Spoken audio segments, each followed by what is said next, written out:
మీరు ఇంజనీరింగ్ చేశారా? జాబ్స్ కోసం సెర్చ్ చేస్తున్నారా? 3600 మందికి పైగా స్టూడెంట్స్ కి జాబ్స్ వచ్చేలా చేసిన code Gyan 100 days software course లో జాయిన్ అవ్వండి. మీ కెరియర్ ని బిల్డ్ చేసుకోండి. Hello sir. హలో అండి సార్, ఇప్పుడైతే పాస్డ్ అవుట్ నాకు తెలిసి ఇప్పుడు మార్చ్ అయిపోయింది, ఏప్రిల్ అయిపోయింది, 2025 పాస్డ్ అవుట్ ఫ్రెషర్స్ చాలా మంది ఉన్నారు. అటు ఐటీ అయినా నాన్ ఐటీ అయినా సరే. బట్ ఎస్పెషల్లీ నాన్ ఐటీలో ఇప్పుడున్న జనరేషన్లో ఏంటంటే టెక్నికల్ నాలెడ్జ్ ఉండేటువంటి వాళ్ళు చాలా ఎక్కువ. కానీ ఏ కోర్స్ చేస్తే బాగుంటుంది, కోర్ సబ్జెక్ట్ తీసుకున్నాము అటువైపు అంత అవకాశాలు లేవు అనుకునేటువంటి వాళ్ళకి ఒక 3 months వాళ్ళది కాదనుకుంటే ఏ కోర్స్ నేర్చుకుంటే డెఫినెట్గా అవకాశాలు ఉంటాయంటారు? కోడ్ జ్ఞాన్కి వచ్చి 100 days మా లైఫ్ మీ చేతిలో పెడుతున్నాము అంటే మేము చెప్పినట్టు వాళ్ళు ఫాలో అయ్యి ప్రాపర్గా టైం టు టైం క్లాసెస్కి వచ్చి ప్రాక్టీస్ సెషన్ చేస్తే 100 days అయిపోయేలోపే వాళ్ళు ఖచ్చితంగా జాబ్ తెచ్చుకుంటారు. ఎలా సార్, అంటే ఏ కోర్సెస్ ఉన్నాయి? సో మన దగ్గర పైథాన్ ఫుల్ స్టాక్ ఉంది, జావా ఫుల్ స్టాక్ ఉంది, and then data science, data analytics ఉన్నాయి అన్నమాట. ఓకే. సో అంటే వాళ్ళ ఇంట్రెస్ట్ బేస్ చేసి మనం సజెస్ట్ చేస్తామండి. మనం సజెస్ట్ చేసామని చెప్పి వాళ్ళు తీసుకుంటే 30 days అయ్యాక ఇది మన వల్ల కాదు అంటారు. దాని బదులు వాళ్ళకి ఒక క్లారిటీ ఉండి ఇంట్రెస్ట్ వస్తే దాన్ని బేస్ చేసుకొని మనం కౌన్సిలింగ్ ఇచ్చి దాంట్లో ఫైనల్ చేస్తాం అనమాట. ఇప్పుడు banking side banking domain side వెళ్ళాలి అనుకున్నారు, లేదా strong level web development side వెళ్ళాలి అనుకుంటే కనుక జావా ప్రిఫర్ చేస్తాము. అట్లా కాకుండా గేమింగ్ సైడ్ కానీ డిఫరెంట్ అప్లికేషన్స్ బిల్డ్ చేయాలి అన్నప్పుడు పైథాన్ని ప్రిఫర్ చేస్తాం. ఎందుకంటే పైథాన్తో ఏదైనా బిల్డ్ చేయొచ్చు.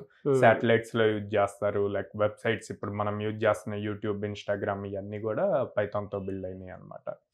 And then complete pure data side interest ఉందనుకోండి, ఇప్పుడు ప్రతి దాంట్లో డిగ్రీ అండ్ ఇంజనీరింగ్ బోత్లో డేటా సైన్స్, ఏఐఎంఎల్ ఇట్లా బ్రాంచెస్ వచ్చాయన్నమాట. సో డేటా సైడ్ ఇంట్రెస్ట్ ఉంటే కనుక డేటా అనలిటిక్స్ కానీ డేటా సైన్స్ కానీ మనం సజెస్ట్ చేస్తాం. సో ఇదంతా కూడా స్టూడెంట్ యొక్క క్యాపబిలిటీ బేస్ చేసుకొని కౌన్సిలింగ్లో సజెషన్ అన్నది ఇస్తాం అనమాట. ఏఐ కూడా ఉందండి? ఏఐ కూడా ఉందండి. సో వాళ్ళు డేటా సైన్స్ చదివారు కాబట్టి మేము డేటా సైన్స్ కోర్సే తీసుకుంటామంటే మనం సజెస్ట్ చేయమండి డేటా సైన్స్. ఎందుకంటే ఒక్కొక్క దానికి ఒక్కొక్క ప్రీరిక్విసైట్స్ ఉంటాయి. ఆ ప్రీరిక్విసైట్స్ అన్నవి వాళ్ళు ఆల్రెడీ ఉన్నాయా లేవా అన్నది చెక్ చేస్తాం కౌన్సిలింగ్లో. ఫర్ సపోజ్ ఏఐ కానీ డేటా సైన్స్ కానీ తీసుకోవాలంటే స్ట్రాంగ్ మ్యాథమెటికల్ ఫౌండేషన్ ఉండాలి, మ్యాథ్స్ అన్నది బాగా రావాలి. అదే జావా తీసుకోవాలనుకోండి అసలు ప్రోగ్రామింగ్ మీద ఇంట్రెస్ట్ ఉండాలి ఫస్ట్. అదే పైథాన్ తీసుకోవాలనుకోండి, ఓకే నేను సాఫ్ట్వేర్ డెవలపర్ అవ్వాలి, లిటిల్ బిట్ ఈజీ కోడింగ్ ఉండాలి అంటే పైథాన్ సజెస్ట్ చేస్తాం. ఎట్లా ఒక్కొక్క దానికి ఒక్కొక్కటి ఉంటుంది. సో దాన్ని బేస్ చేసి మనం సజెస్ట్ చేస్తాం. ఆ సజెషన్ ఇచ్చాక వాళ్ళ ఇంట్రెస్ట్ చూపించి ఆ 100 days కనుక మనం చెప్పినట్టు ఫాలో అయ్యి ప్రాక్టీస్ సెషన్స్ అటెండ్ అయ్యి చేస్తే కనుక 100 days అయ్యే లోపే మనం ఇచ్చే ఆపర్చునిటీస్ వాళ్ళకి జాబ్ వస్తుంది. కోడింగ్ నథింగ్ బట్ ఎలా చూడొచ్చు అంటారు సార్? ఎందుకంటే ఇవాళ కోడింగ్ అంటే లాంగ్వేజెస్ అని నేర్చుకోవాలేమో అంటే జనరల్గా ఇట్ డిపెండ్స్. ఒక సైకాలజీ టైప్ కోడింగ్ అంటే మళ్ళీ ఒక కొత్త రాకెట్ సైన్స్ అనుకుంటారు. నేను ఎప్పుడు ఏం టీచ్ చేస్తా అంటే కోడింగ్ అన్నది కొత్త థింగ్ కాదు, మనం ఫస్ట్ నుంచి చేస్తుంది. ఓకే, అది జనరల్ ఇంగ్లీష్ని మనం రెగ్యులర్గా యూజ్ చేసే వాటికి కొన్ని టెర్మినాలజీస్ యాడ్ చేస్తాము. సో దాన్ని మీరు రియల్ లైఫ్తో కంపేర్ చేయండి. రియల్ లైఫ్ ప్రాబ్లమ్స్ని ఎట్లాగా ఫస్ట్ ఎప్పుడైనా కోడింగ్ నేర్చుకోవాలి అంటే మనం తీసుకున్న ప్రాబ్లమ్ స్టేట్మెంట్ని ఫ్లో చార్ట్లో రాయాలండి. ఓకే, అంటే ఈ ప్రాబ్లం వస్తే దానికి సొల్యూషన్ ఏంది, లాజిక్స్. ఓకే, ఇప్పుడు ఫర్ సపోజ్ మనం వెళ్ళి ఒక కిడ్ని ఆర్ ఒక స్టూడెంట్, ఇంజనీరింగ్ చదువుతున్న స్టూడెంట్ని పేరెంట్ని వెళ్ళి అడిగాడు ల్యాప్టాప్ కొనుక్కుంటాను అని. వాళ్ళ ఫాదర్ ఓకే 50,000 రూపీస్ లోపల కొనుక్కోమన్నారు. ఓకే, తన దగ్గర పాకెట్ మనీ ఉంది. సో దాన్ని ఎట్లా సింపుల్గా రాస్తాడు, దాన్ని ప్రోగ్రామింగ్లో రాయగలగాలి. సేమ్ సినారియోని ఎలా రాస్తాడు, ఫస్ట్ ఫ్లో చార్ట్ రాయాలి. ఫ్లో చార్ట్ ఏంది, రిక్వైర్డ్ ల్యాప్టాప్. ఓకే, ఎస్ అయితే కాంటాక్ట్ ఫాదర్ ఎంత బడ్జెట్కి అప్రూవ్ చేశాడు.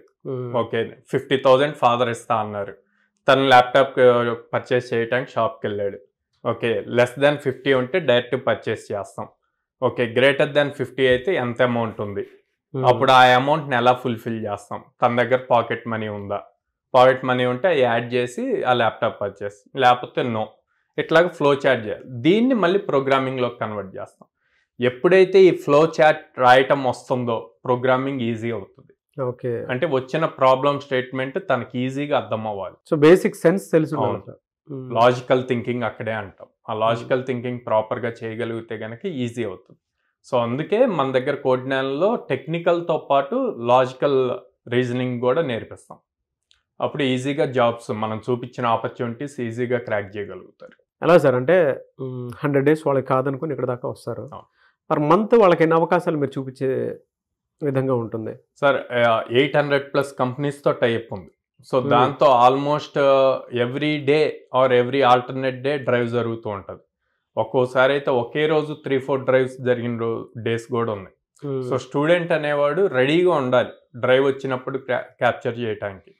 సో అది కనుక గ్రాప్ చేయగలిగాడు అంటే ఈజీగా క్రాక్ చేస్తాడు అనమాట. నాన్ ఐటీ వాళ్ళు అంటే జనరల్ డిగ్రీ చేసినటువంటి వాళ్ళకి ఎంత సార్ ఎక్కడి వరకు శాలరీ క్రాక్ చేసే అవకాశం ఉంటుందంట? ఒక్కసారి డిగ్రీ ఆర్ బీటెక్ కాలేజ్ అయిపోయి బయటకు వచ్చాక ఇంకా నాన్ ఐటీ ఐటీ అన్నది ఉండదండి. ఓకే, వాళ్ళ దగ్గర స్కిల్ నేర్చుకోవటం అన్నది ఇంపార్టెంట్. స్కిల్ ఉంటే ఇంటర్వ్యూ క్రాక్ చేయగలుగుతారు, జాబ్ వస్తుంది అంతే. అదే, సో దానికి ఒక లిమిట్ కూడా లేదు. కోడ్నాన్లో ఇప్పుడు దాకా హైయెస్ట్ మనం చూపించింది 27 LPA. Okay, average 4 LPA. Both IT వాళ్ళు క్రాక్ చేశారు, నాన్ ఐటీ వాళ్ళు క్రాక్ చేశారు. ఇంకా డిఫరెన్స్ అన్నది ఉండదు. మీరు ప్రీవియస్ స్టూడెంట్ రివ్యూస్ చూసినా కూడా నాన్ ఐటీ వాళ్ళు కూడా చెప్పారు అక్కడ మాకు ఎక్కడ డిఫరెన్స్ చూపించరు, అందరిని ఒకేలాగా. ఎందుకు అంటే మా దగ్గర జాయిన్ అయ్యాక కంప్లీట్ బేసిక్ నుంచి ట్రైనింగ్ ఇస్తాం. సో ఆ బేసిక్ నుంచి ట్రైనింగ్ ఇచ్చి ఆ ఫౌండేషన్ కనుక స్ట్రాంగ్గా బిల్డ్ చేసి వాళ్ళకి ప్రోగ్రామింగ్ ఎంత ఈజీగా అని చెప్పి నేర్పించగలిగితే వాళ్ళు ఏదైనా అచీవ్ చేయగలుగుతారు. ఎలా సార్ మిమ్మల్ని అప్రోచ్ అవ్వాలి అంటే ప్రాసెస్ ఏంటి? పేరెంట్స్ అయినా సరే, పిల్లలైనా సరే. స్క్రీన్ మీద కనిపిస్తున్న నెంబర్స్ కాల్ చేయొచ్చండి. నేనైతే డైరెక్ట్గా ఆఫీస్కి విజిట్ చేయమంటాను. విజిట్ చేసి బోత్ పేరెంట్ అండ్ కిడ్ ఇద్దరు విజిట్ చేసి అక్కడ ఎగ్జిస్టింగ్ ప్రజెంట్ చదువుతున్న స్టూడెంట్స్, ట్రైన్ అవుతున్న స్టూడెంట్స్తో మాట్లాడమంటాను. ఏమైనా డౌట్స్ ఉన్నా రియల్గా క్లారిఫై అవుతుంది. అండ్ కౌన్సిలర్స్ దగ్గర వాళ్ళు ఏం చూస్ చేసుకోవాలనుకుంటున్నారు అన్నది క్లారిటీ తీసుకోమంటాను. దెన్ అప్పుడు వాళ్ళని డెసిషన్ తీసుకోమంటాను జాయిన్ అవ్వచ్చా లేదా అన్నది. ఎక్కడెక్కడ? విజయవాడ, హైదరాబాద్? విజయవాడ మొగల్రాజ్పురంలో ఉందండి. హైదరాబాద్ అమీర్పేట్లో చెన్నై షాపింగ్ మాల్ ఆపోజిట్ ఉంది. అండ్ JNTU మెట్రో స్టేషన్ దగ్గర ఉంది. And then Bengaluru BTM layout phase 2లో ఉంది. Good sir. Anyway sir, thank you అండి. Thank you so much Sairam garu. Thank you అండి. చూసారు కదండి వీడియో. ఈ వీడియోపై మీ అభిప్రాయం కమెంట్ బాక్స్లో పోస్ట్ చేయండి. అండ్ మీ పిల్లలు డిగ్రీ చేసినటువంటి వాళ్ళు ఉంటారు విజయవాడ పరిసర ప్రాంతాల్లో కానివ్వండి, లేదంటే హైదరాబాద్ వైపు కానివ్వండి, లేదా బెంగళూరులో మీకు మీ పిల్లల్ని అక్కడ పంపించి చదివించాలి అనుకున్నటువంటి వాళ్ళైనా సరే, స్క్రీన్ మీద మీకు కాంటాక్ట్ నెంబర్ కనిపిస్తుంది. డిగ్రీ పూర్తి చేస్తే ఒక 100 days 2 months అట్లీస్ట్ మీరు కాదనుకొని అంటే 4 years 3 years చదివి ఉంటారు కదా పిల్లలు, మీరు చాలా ఇన్వెస్ట్ చేసి ఉంటారు. ఒకసారి కోడ్జ్ఞాన్ వైపు కూడా అడుగుపెట్టి చూడండి.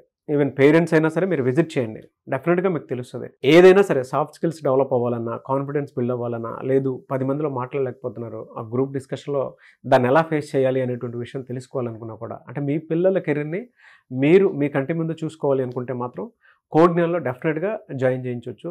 సో స్క్రీన్ మీద మీకు కాంటాక్ట్ నెంబర్ కనిపిస్తుంది. ద సేమ్ టైం మీరు విజిట్ చేయండి, మీ పిల్లలతోటి ఇక్కడికి రండి, ఒకసారి తెలుస్తుంది. విజయవాడ, హైదరాబాద్, బెంగళూరులో ఉంది. సో స్క్రీన్ మీద కనిపిస్తున్న నెంబర్ సంప్రదించండి. ఈ వీడియో లైక్ చేయండి, షేర్ మాత్రం తప్పకుండా చేయండి. ఇలాంటి మరిన్ని వీడియోస్ కోసం మా ఛానల్ ఫాలో అవ్వండి. Thank you.